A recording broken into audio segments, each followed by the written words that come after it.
নীরবে প্রভুর নাম জপিও তখন। প্রভুর করুণা যদি পাইবারে চাও, গভীর রাতে উঠে প্রভুর গুণগান গাও। আমার নবীর কোনো গুনাহ আসেনি? আমার সন্দেহ আছে না? যদি কেউ মনে করে নবী গুনাহগার, তার ঈমান থাকে? আমার নবীর কোনো গুনাহ নাই। নবী রমাজান না রজব থেকে আমল বাড়ায় দিলেন, শাবানে রোজা রাখা শুরু করলেন। রমাজান আসলে যেন আমি দুর্বল হয়ে না যাই, এখন থেকে অভ্যাস করে নেই, আমল বাড়ায় দিছেন। সারা রাত আমার নবী ঘুমান নাই, ইবাদতে আমলে লাগায় দিলেন, শুধু আমল আর আমল। আর আমাদের মধ্যে কোনো আমলের খবর নাই। রমাজান পাইয়াও কত মানুষ গুনার কথা বলে, মিথ্যা বলে, গীবত করে, শিকায়াত করে। আল্লাহর কাছে তওবা করেন আর বলেন, আল্লাহ রমাজানের হক আদায় করার তৌফিক দান করো। নবীর মুহাব্বত নিয়ে যেন ইবাদতে কাটাইতে পারি, জোরে বলেন আমিন। কত কষ্ট করেছিলেন ইয়াতীম নবী এ রমাজানে, ইবাদতে রাত কাটিয়ে দিতেন, কি হবে উম্মত বিনে। কত কষ্ট করেছিলেন ইয়াতীম নবী এ রমাজানে, ইবাদতে রাত কাটিয়ে দিতেন, কি হবে উম্মত বিনে।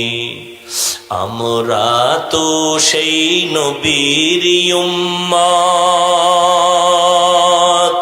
কেমনে দাও তার সিনাতে আঘাত। মরণের ভয় নাই কি তোমার, কি হবে যে শেষের গতি। ভুলবো না ভোলা যায় নাকি মাহে রমজানের স্মৃতি। ভুলবো না ভোলা যায় নাকি মাহে রমজানের স্মৃতি।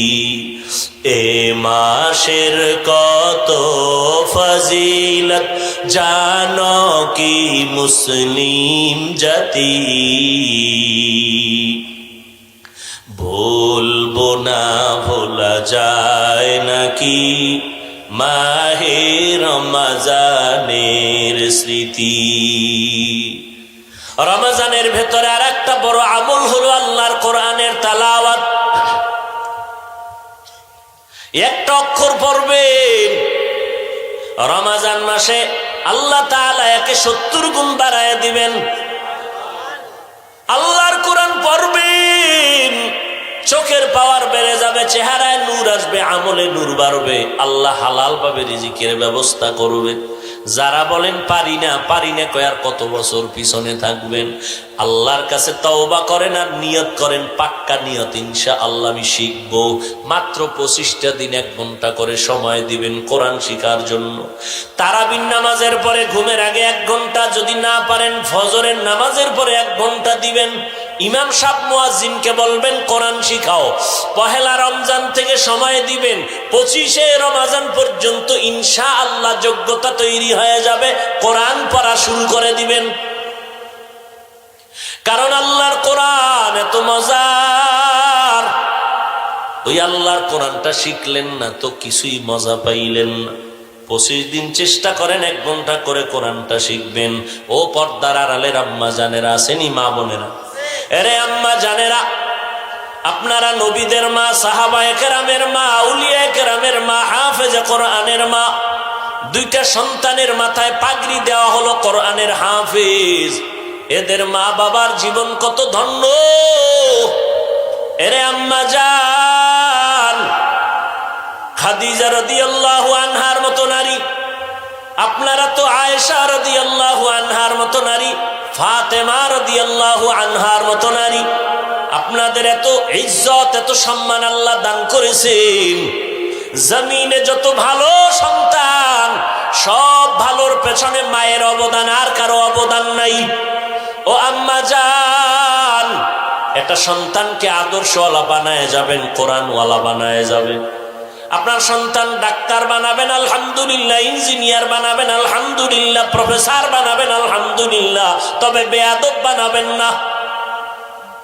আপনার সন্তানের ব্যবহারে যেন কোনো আলেম কষ্ট না পায়, কোনো মুরব্বীরা কষ্ট না পায়, সমবয়সী কোনো যুবক যেন কষ্ট না পায়। আপনার সন্তানকে কোরআন পড়াইয়া ডাক্তারি পড়ান, বাধা নাই।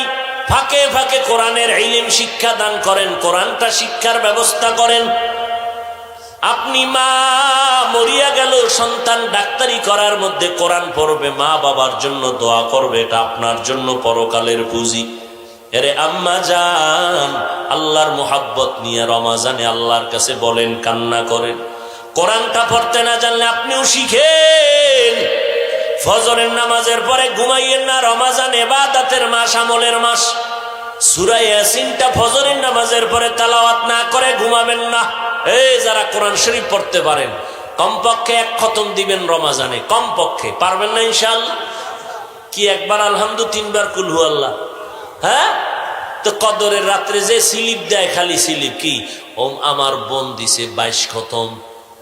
আরে আমরা আলেম হইয়া এক খতম দিতে গাম ছুটে যায়, আর মহিলারা কি পরিমাণ কোরআন পড়তে পারে এত আমার জানা আছে। 22 খতম দিল কেমনে? কেন আপনি কি মাসালা জানেন না? একবার আলহামদু, তিনবার কুল হু আল্লাহ, এক খতম। আরে আম্মা জান, আলহামদু থেকে শুরু করবে, ওয়ান নাসের সিন পর্যন্ত ধারাবাহিক ভাবে লাইনে লাইনে আঙ্গুল টেনে টেনে, ডান হাতের শাহাদাত আঙ্গুল টেনে টেনে পড়বেন। দেখিয়া কোরআন পড়ার সওয়াব অনেক বেশি। দেখে দেখে কোরআন পড়বেন, আল্লাহর কসম, যারা কোরআনের দিকে নজর দিয়ে তাকাইবে তাদের চোখের পাওয়ার নষ্ট হবে না। এক খতম কমপক্ষে দিবেন, আর কম্বল চারি ফজরের নামাজের পরে অবশ্যই সূরা ইয়াসিনটা পড়িয়া ঘুমাবেন। যুবকেরা যারা কোরআন পড়তে পারো, সূরা ইয়াসিন পড়বানি ইনশাআল্লাহ? না তোমরাও পারো না? যারা পারো না চেষ্টা করো। মসজিদের ইমাম সাহেব, মুয়াজ্জিন সাহেব যারা আছেন, ব্যবস্থা নেন। পহেলা রমজান থেকে 25শে রমজান পর্যন্ত অবশ্যই যারা কোরআন পড়তে জানেন, এদের পায়ে ধরে হলো কোরআনটা শিখান। আর কি নিয়ে যাবেন আল্লাহর কাছে, এটা তো দেখাইতে পারো। যুবকেরাও রেডি হয়ে যাও যে ইনশাআল্লাহ দুনিয়ার সব পারলাম, কোরআনটা পড়তে পারবো না, এটা হতেই পারে না। পৃথিবীতে কোরআনের মতো, আরবির মতো সহজ ভাষা আর একটাও নাই। ফজরের নামাজের পরে সূরা ইয়াসিন, জোহরের নামাজের পরে সূরা আর রহমান, আসরের নামাজের পরে সূরা নাবা, মাগরিবের পরে সূরা ওয়াকিয়া, এশার নামাজের পরে পড়বেন সূরা মুলক। পারলে রাত্রে আর একবার সূরা ইয়াসিন পড়বেন। দিনের বেলা সূরা ইয়াসিন পড়ার ফলাফল আলাদা, রাতের বেলা সূরা ইয়াসিন পড়বেন, ফলাফল আলাদা। চেষ্টা করবেন। আর রহমতের 10 দিন, মাঝখানে মাগফিরাতের 10 দিন, শেষে হলো নাজাতের 10 দিন। রহমতের 10 দিনে আল্লাহর কাছে দোয়া করবেন রহমতের জন্য। আল্লাহুম্মারহামনি, আল্লাহুম্মারহামনি। যদি না পারেন, আরো সহজ আপনারা অনেকেই জানেন, শুধু এতটুকু পড়বেন, ইয়া আরহামার রাহিমিন, ইয়া আরহামার রাহিমিন। জবানটারে কন্ট্রোলে রাখবেন। আবার মাগফিরাতের 10 দিন, গুনাহ মাফের জন্য ইস্তেগফারের আমল করবেন। আস্তাগফিরুল্লাহাল আযীম, আস্তাগফিরুল্লাহাল আযীম। কমপক্ষে 100 বার পড়বেন, হাঁটতে চলতে পড়তেই থাকবেন। এবার শেষের নাজাতের 10 দিনে আবার ওই দোয়াটা পড়বেন, আল্লাহুম্মা আজিরনি মিনান নার। যদি এগুলি না পারেন, শিখবেন আর একটা সহজ দোয়া, এটা সবাই পারেন। যে পারেন না, এই কচু গাছের সাথে গলায় দড়ি দিয়ে মরেন। আপনার কাছে আইলে আপনার কপালে একটা লাল খালি দিয়ে বলতাম, আপনি এত বেহায়া কেন, আপনি এত নির্লজ্জ কেন, যে এই দোয়াটাও পারেন না? সবাই পারে, যারা কোরআন জীবনে জানেই না, দেখে না, এরাও পারে। সহজ দোয়া। পুরা দোয়াটার মধ্যে প্রথম 10 দিনেরও দোয়া আছে, মাঝের 10 দিনেরও দোয়া আছে, শেষের 10 দিনেরও দোয়া আছে। এই কোরআনের একটা আয়াত, এটা পড়বেন পুরা 30 দিন। পুরা 30 দিনের 3 ভাগের দোয়া হয়ে যাবে, রব্বানা আতিনা ফিদ দুনিয়া হাসানা ওয়া ফিল আখিরাতি হাসানা ওয়া কিনা আযাবান নার। এটা পারেন না? না, এই যারা পারেন না, এই দোয়াটাও যারা পারেন এরা মরেন। যে এত কপাল পোড়া কেন হইলেন? আপনি লজ্জায় মরেন। এই দোয়াটাও আপনি পারেন না, পড়বেন নি ইনশাআল্লাহ? সহজ না? রব্বানা আতিনা ফিদ দুনিয়া হাসানা, রহমতের 10 দিন। মুফাসসিরিনে কেরাম বলছে, আমার আব্বার কথা না।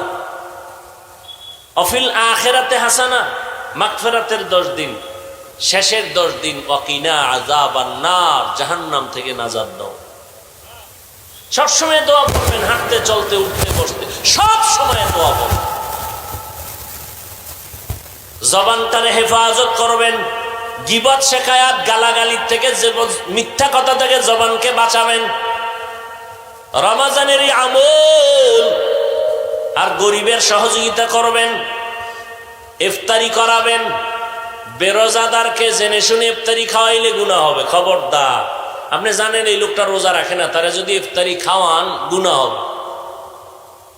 কারণ আল্লাহর আদালতে চোর, আল্লাহর আদালতে চোর। যাদের গ্যাস্ট্রিক বেশি, রোজা হলো মহা ঔষধ, কিন্তু বেঈমানের এটার উল্টাই দিছে। কি? রোজা রাখলে গ্যাস্ট্রিক বাড়ে। ওরে রোজা হলো গ্যাস্ট্রিকের ঔষধ, বলে গ্যাস্ট্রিক বাড়ে। পাকস্থলী ঠিক রাখার ঔষধ রোজা, হাতকে মজবুত করার ঔষধ রোজা, শরীরের পুরা পার্টস গুলোকে সতেজ রাখার একমাত্র আল্লাহ প্রদত্ত ঔষধের নাম রোজা। সওয়াব তো আছেই। আল্লাহর কাছে তওবা করেন। পর্দার আড়ালের আম্মা জানেরা, মুরব্বীরা, উপযুক্ত মাইয়া, উপযুক্ত ছেলে যদি রোজা না রাখে, ফিডা কিন্তু মাপ নাই। বাবা মা হইয়া আখেরাতের ময়দানে কিন্তু ধরা খাইয়া যাইবেন। খবরদার, রোজা যেন বন্ধ না থাকে। খবরদার, ছেলে মেয়েকে রোজা রাখাবেন, একটা রোজাও যেন ভাঙ্গে না। আপনার উপায় নেই, আল্লাহর কাছে জবাব দিতে হবে।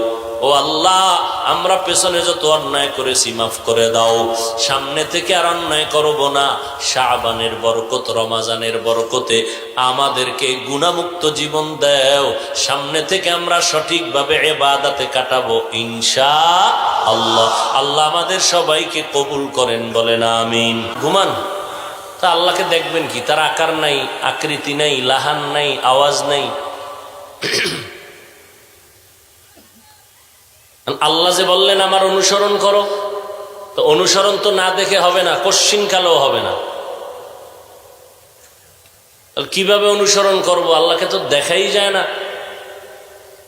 দেখা যাওয়ার মতো পথ হইলেও পারবো না, পাওয়ার নাই। পাওয়ার থাকলেও দেখা যাবে না, কারণ আল্লাহর কোনো আকৃতি নাই, আকার নাই, ছায়া নাই, লাহান নাই। হিচে কসদর মুলকে ও আম্বাজনে, হিচে কসদর মুলকে ও আম্বাজনে, কৌলে ও রা লহনে নে, আওয়াজ নে। তেরা আয়না आलो में रंग बू है, जिधर दिखता हो उधर तू ही तू है। আল্লাহর কোনো লাহান নাই, কোনো আওয়াজ নাই, কোনো আকার নাই, কোনো আকৃতি নাই, কোনো হাত নাই, কোনো পা নাই, কোনো চোখ নাই। অথচ আল্লাহ বলেন আমি সব শুনি, আমি সব দেখি, আমি সব জানি। শুনতে হলে কান লাগে, দেখতে হলে চোখ